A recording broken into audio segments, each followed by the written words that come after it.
গরুর মাংস হলে লেবু খাবেন কেন সেটা পরে বলছি। আমার বাসার সামনে একেবারে তাজা গরুর মাংস বিক্রি হয়, মানে সকালে গরুটা জবাই হয়, সেটা আমরা দেখতেই পাই অলমোস্ট। তারপর সেখান থেকে আমি ফ্রেশ ফ্রেশ নিয়ে আসি, আর মাংস আমি সাধারণত ফ্রিজে না রেখে সরাসরি রান্না করে ফেলি। যেদিন খেতে ইচ্ছা হয় ওই দিনই নিয়ে আসি এভাবে।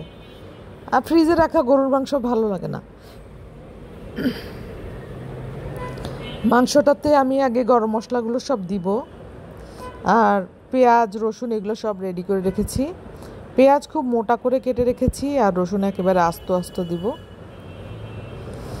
এগুলো সব দিয়ে আমি আসলে কিছুক্ষণ ঢেকে রেখে দিব। আমি যেহেতু প্রেশার কুকারে রান্না করব না, তাই মাংসটা ভালো মতো ম্যারিনেট হলে আমার রান্নাটা তাড়াতাড়ি হবে। হলুদ গুঁড়ো, মরিচ গুঁড়ো, ধনে গুঁড়ো, জিরা গুঁড়ো এগুলো তো সব দিবই ন্যাচারালি। আরেকটা জিনিস হলো, গরুর মাংসে কম তেল দেওয়ার চেষ্টা করবেন। মাংসটা সিদ্ধ হতে হতে গরু থেকে নিজে থেকেই তেল বের হবে, সেটাই যথেষ্ট।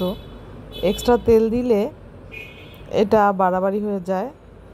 যথাসম্ভব কমে রান্না করার চেষ্টা করবেন। আদা রসুন বাটাটা পরিমাণ মতো দিবেন, সমান সমান দিলেই ভালো। আর আজকে আমি পাতলা ঝোলেই রান্না করব, বেশি কষা বা ঘন হবে না। আর একটু আলু দিব।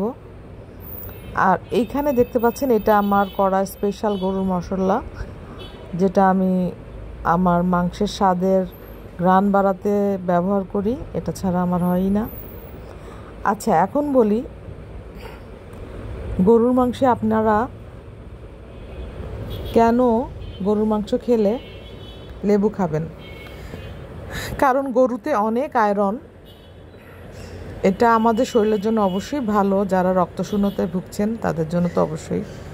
তো এত আয়রন অ্যাবজর্পশন করার জন্য বা বডিতে শোষণ হওয়ার জন্য আপনার ভিটামিন সি লাগবে।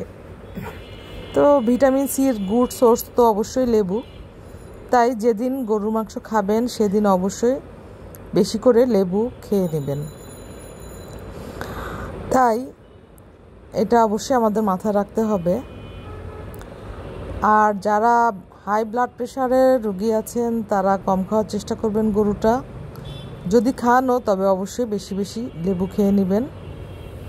এছাড়া অন্যান্য যারা অপুষ্টিতে ভুগছে তারা অবশ্য খাবে এটা, বা যাদের রক্তশূন্যতা আছে। গরুতে হাই প্রোটিন এবং হাই আয়রন থাকাতে রক্ত স্বল্পতা দ্রুত ঠিক হয়ে যায়। এটাই হচ্ছে মূল কথা। এই তো, এই আমার গরুর মাংস।